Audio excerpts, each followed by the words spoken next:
इस एपिसोड की शुरुआत सीधा 3 सालों के बाद होती है, जहां पर हमारा शाओयो अब 3 साल का हो गया होता है। उसके दादाजी शाओयो से कहते हैं कि मैं अब तुम्हें जो बात बताने वाला हूँ काफी इंपॉर्टेंट है, इसलिए ध्यान से सुनो। जो कल्टीवेशन का सबसे पहला स्टेज है वो फिजिकल स्टेज है और उसके अंदर भी 5 मेजर स्टेजेस आते हैं। तुम्हें सक्सेसफुल होने के लिए और अपने आप को नरिश करने के लिए हेवन और अर्थ के जो ट्रेजर है उसकी जरूरत है। और फिजिकल रिलम के बाद डिवाइन पैलेस रिलम आता है, उसके भी 5 मेजर स्टेजेस है। वो 5 ऑर्गन्स के साथ मेल खाते हैं, हार्ट, लिवर, स्प्लीन, लंग्स और किडनीज। और जब तुम डिवाइन पैलेस रिलम के 5 स्टेजेस को कंप्लीट करोगे तुम स्पिरिट से को गैदर कर सकते हो और जो डिवाइन पैलेस है उसे कॉन्सेंट्रेट करके उसे ट्रू स्पिरिट में ट्रांसफॉर्म कर सकते हो। ये सुनने के बाद शाओयो उसके दादाजी से कहता है कि ग्रैंडपा आखिर डिवाइन पैलेस रिलम में ब्रेक थ्रू करने के लिए कितना समय लगेगा। ये सुनने के बाद ग्रैंडपा उससे कहते हैं कि ऑर्डिनरी पीपल के लिए 5 साल, जीनियसेस के लिए 3 साल, और जहां तक तुम्हारी बात रही तुम 1 या 2 सालों में अपने आप को डिवाइन पैलेस रिलम में ब्रेक थ्रू कर पाओगे। ये सुनने के बाद शाओयो कहता है कि क्या 1 या 2 साल, लेकिन मुझे ऐसा क्यों फील हो रहा है कि मैं किसी भी वक्त ब्रेक थ्रू कर सकता हूँ। ये सुनने के बाद शाओयो के ग्रैंडफादर उससे कहते हैं कि जल्दी से मुझे तुम्हारी कल्टीवेशन को दिखाओ। ये सुनते ही शाओयो वहीं पर बैठकर कल्टीवेशन करने लगता है। ये देखने के बाद शाओयो के ग्रैंडफादर कहते हैं कि तुम मेरे ग्रैंडसन होने के बिल्कुल काबिल हो, तुम इतनी जल्दी से मेडिटेटिव स्टेट में पहुंच गए। लेकिन तभी वो शाओयो की तरफ देखकर काफी हैरान हो जाता है, क्योंकि शाओयो ने एक ही साथ में 2 रिलम्स को ब्रेक थ्रू कर लिया होता है। लेकिन तभी ग्रैंडफादर शाओयो को देखकर और भी ज्यादा हैरान हो जाते हैं, क्योंकि शाओयो लगातार 5 स्टेजेस को भी ब्रेक थ्रू करते हुए डिवाइन पैलेस रिलम में पहुंच जाता है। फिर शाओयो अपने कल्टीवेशन से उठ जाता है और उसके ग्रैंडफादर से कहता है कि ग्रैंडपा, ऐसा लगता है कि मैंने डिवाइन पैलेस रिलम में ब्रेक थ्रू कर लिया है। शाओयो को इतने जल्दी से ब्रेक थ्रू करता हुआ देखकर शाओयो के ग्रैंडफादर पूरा सदमे में चले जाते हैं और उससे कहते हैं कि तुम तो हमारे जून फैमिली के एक मॉन्स्टर हो, तुम्हारा जो टैलेंट है वो काफी खतरनाक है। फिर शाओयो अपने ग्रैंडफादर को सहारा देते हुए उनसे कहता है कि क्या तुम ठीक हो। ये सुनने के बाद उसके ग्रैंडफादर उसे कहते हैं कि मैं ठीक हूँ। फिर शाओयो के ग्रैंडफादर खुश होते हुए शाओयो से कहते हैं कि शाओयो, हम तुम्हारे जो डिवाइन पैलेस रिलम में ब्रेक थ्रू हुआ है उसे सेलिब्रेट करना चाहते हो। ग्रैंडपा तुम्हें एक गिफ्ट देंगे, बताओ तुम्हें क्या चाहिए। ये सुनने के बाद शाओयो अपने मन में कहता है कि अगर तुम मुझसे पूछोगे कि तुम्हें क्या चाहिए तब भी मैं इस दुनिया के बारे में बहुत कुछ नहीं जानता, जिसके वजह से मैं कुछ मांग नहीं सकता। लेकिन तभी शाओयो को सिस्टम ने दिए हुए साइन इन लोकेशन के बारे में याद आता है और वो अपने ग्रैंडफादर से पूछता है कि तियाओ एंशिएंट टेल कहाँ पर है।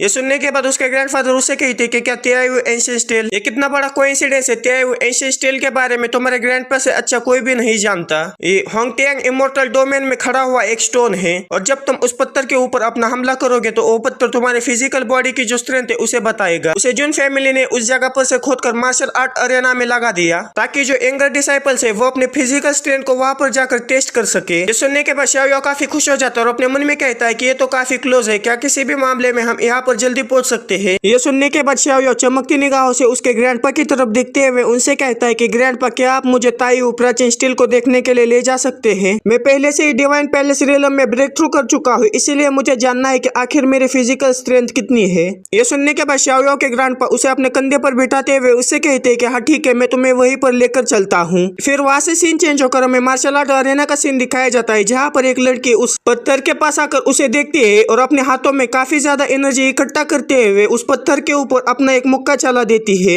उस पत्थर के ऊपर अपना मुक्का मारने के बाद वो लड़की अपनी फिजिकल स्ट्रेंथ को देखती है। उसकी फिजिकल स्ट्रेंथ 1,50,000 आती है। ये देखने के बाद वहां पर जो लोग खड़े होते वो काफी हैरान हो जाते। उनमें से एक लड़का कहता है कि इसकी जो पावर है वो 1,50,000 आए है, आखिर ये कितने साल की है। ये सुनने के बाद दूसरा आदमी उससे कहता है कि लगता है कि वो किसी ब्रांच फैमिली के और वो ज्यादा फेमस भी नहीं है। तभी वहां पर एक और लड़की आ जाती है और कहती है कि इसमें आखिर इतनी सरप्राइज होने की क्या बात है। फिर वो लड़की पहले वाली लड़की से कहती है कि आखिर तुम रिप्लाई क्यों नहीं दे रहे, क्या तुम्हारे पास इसका कोई भी जवाब नहीं है। लेकिन वो लड़की उसे इग्नोर करते हुए वहां से जाने लगती है। ये देखने के बाद वो पर्पल बालों वाली लड़की काफी गुस्सा हो जाती है और कहती है कि आखिर तुम मुझे इग्नोर कैसे कर सकती हो, मुझे इग्नोर मत करो। फिर वो लड़के आगे उससे कहती है कि मैंने सुना है कि तुमने जुआंगजिंग मास्टर का इनविटेशन रिजेक्ट कर दिया है। ये सुनने के बाद वो गोल्डन बालों वाली लड़की उस पर्पल बालों वाली लड़की से कहती है कि हाँ ये सही है, मास्टर को चुनना एक गंभीर मामला है, इसीलिए मैं सतर्क रहना चाहती हूँ। जो जुआंगजिन है वो काफी स्किल्ड है, लेकिन उसका जो टेम्परामेंट है वो काफी नैरो माइंडेड है, नहीं तो वो तुम्हें आकर मुझे परेशान कैसे करने देता। ये सुनने के बाद वो पर्पल बालों वाली लड़की काफी गुस्सा हो जाती है और उसे कहती है कि मैं मास्टर जुआंगजिंग के बदले आज तुम्हें एक लेसन सिखाऊंगी। इतना कहने के बाद वो उस गोल्डन बालों वाली लड़की के ऊपर हमला करने के लिए उसकी तरफ बढ़ जाती है, लेकिन वो गोल्डन बालों वाली लड़की काफी आसानी से उसके हाथ को पकड़ लेती है और काफी डरावने अंदाज में उससे कहती है कि तुम यहाँ पर मुझे सबक सिखाने के लिए अकेले आए हो, ये ठीक नहीं है।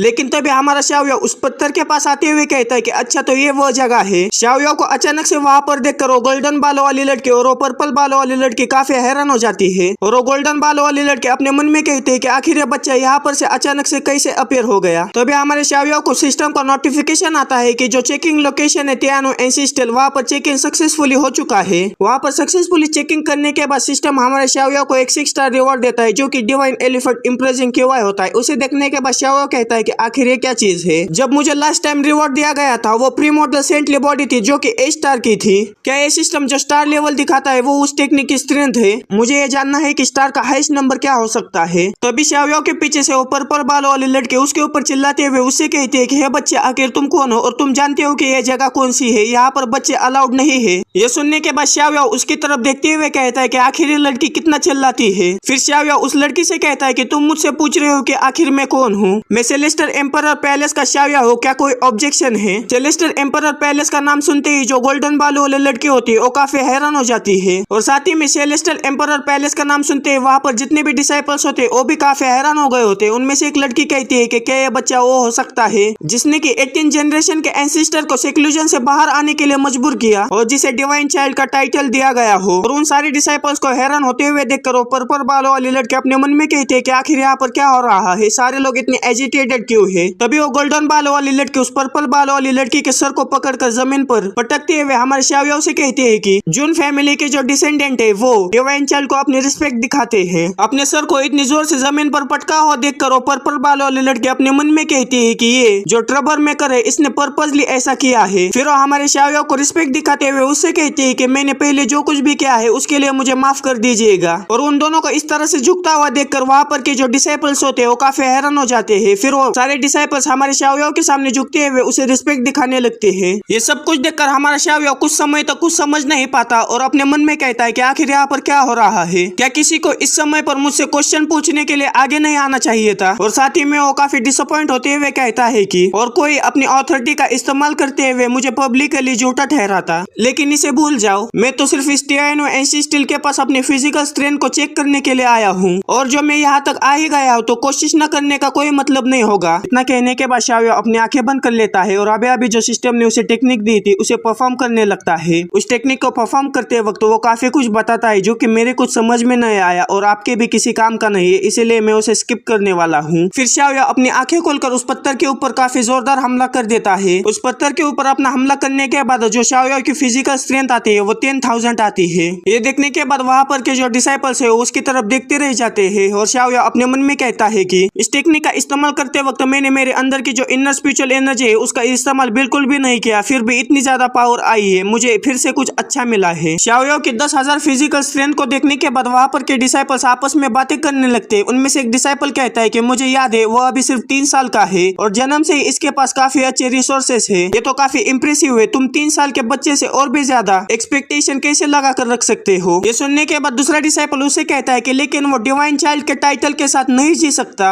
इसका ये कहने का मतलब है कि जो डिवाइन चाइल्ड के टाइटल हमारे शाओयाओ को दिया है वो बिल्कुल भी वर्दी नहीं है। उनकी ये सारी बातें सुनने के बाद हमारा शाओयाओ मुस्कुराते हुए अपने मन में कहता है कि क्या तुम लोग इससे कन्विंस्ड नहीं हुए हो? इसे अलग तरह से करना होगा ताकि ये मुझसे कन्विंस्ड हो जाए। इतना कहने के बाद शाओयाओ एक डेविल हंसी हंसते हुए अपने प्रेशर को रिलीज करने लगता है, जिसकी वजह से वहाँ पर के जो डिसाइपल्स है उन्हें खड़े रहने में काफी तकलीफ होने लगती है। तभी हमारा शाओयाओ उन सारे डिसाइपल से कहता है कि जो कि तुम अभी तक सेटिस्फाई नहीं हुए हो तो मैं तुम्हें मेरे फुल स्ट्रेंथ को दिखाऊंगा। इतना कहने के बाद शाओयाओ अपने फुल स्ट्रेंथ का इस्तेमाल करते हुए उस पत्थर के ऊपर हमला करता है और शाओयाओ को इस तरह से हरकतें करते देख उसके जो ग्रैंडफादर है वो काफी खुश हो जाते हैं। फिर हमें शाओयाओ को दिखाया जाता है शाओयाओ ने उस पत्थर के ऊपर अपने फुल पावर से हमला किया होता है, जिसके वजह काफी सारे क्रैक पड़ जाते हैं और वो पत्थर चकनाचूर हो जाता है। ये देखने के बाद वहाँ पर जितने भी डिसाइपल्स होते हैं वो काफी हैरान हो जाते हैं। उस पत्थर के टूट जाने की वजह से हमारा जो शाओयाओ है वो पूरी तरह से सदमे में चला जाता है और कहता है कि ये सबसे बड़ा डिजास्टर होने वाला है, मैं कुछ ज्यादा ही आगे चला गया, ये स्टील भी एक ट्रेजर होना चाहिए, आखिर मैं इस सिचुएशन से कैसे बाहर निकलूंगा। तभी हमें दिखाया जाता है जहाँ पर उस स्टोन का मलबा पड़ा होता है उस मलबे में से काफी ज्यादा एनर्जी बाहर निकलने लगती है। तभी उस एनर्जी में कुछ लिखा हुआ आता है जो एंशिएंट एक्सट्रीम रिलम है उसे फिर से रिक्रिएट किया जाएगा और जो हेवनली दावरी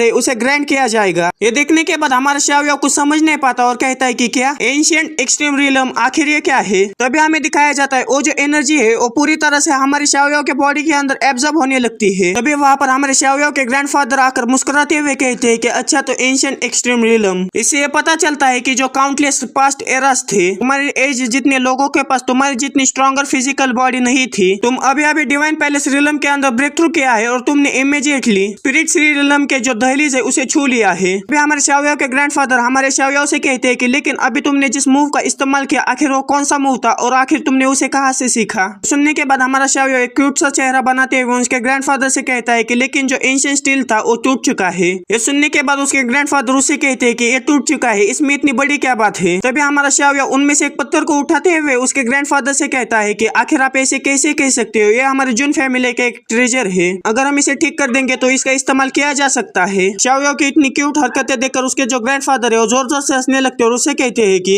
तुम्हें तो इसकी काफी चिंता है। फिर उसके ग्रैंडफादर उसे उठाते हुए उसे कहते हैं कि तुम चिंता मत करो, हमारे जुन फैमिली के पास बहुत सारा खजाना है, हम इसे कभी भी मिस नहीं करेंगे। चलो हम यहाँ से वापस चलते हैं। वापस जाने के बाद तुम्हारे ग्रैंडपा तुम्हें स्पिरिट श्रीलम के कुछ मेथड को एक्सप्लेन करेंगे। इतना कहने के बाद जब वो लोग वहाँ से जाने वाले होते तभी वो गोल्डन बालों वाली लड़की काफी तेजी के साथ उनके सामने आ जाती है और उनसे कहते हैं कि थोड़ी देर के लिए रुकिए। ये सुनने के बाद जो शाओयाओ के ग्रैंडफादर है वो काफी गुस्सा हो जाते हैं और अपने प्रेशर को रिलीज करते हुए उससे कहते हैं कि क्या बात है। उस प्रेशर को महसूस करने के बाद जो गोल्डन बालों वाली लड़की है वो कहती है कि ये जो प्रेशर है वो काफी इंटेंस है, वो तो मुझे क्रश कर रहा है। तभी वो लड़की अपने घुटनों पर बैठकर हमारे शाओयाओ से कहती है कि ये डिसाइपल जुन लिंगलोंग ये चाहती है कि मैं डिवाइन चाइल्ड को अपना मास्टर मानकर उन्हें सर्व करूं। प्लीज आप मुझे अलाउ कर दीजिए कि मैं डिवाइन चाइल्ड के अटेंडेंट बनूं। ये सुनने के बाद हमारा शाओयाओ कुछ समझ नहीं पाता। और बस इस वीडियो में इतना ही। वीडियो कैसा लगा मुझे कमेंट में जरूर बताना। मिलते हैं अगली किसी वीडियो में। Okay bye.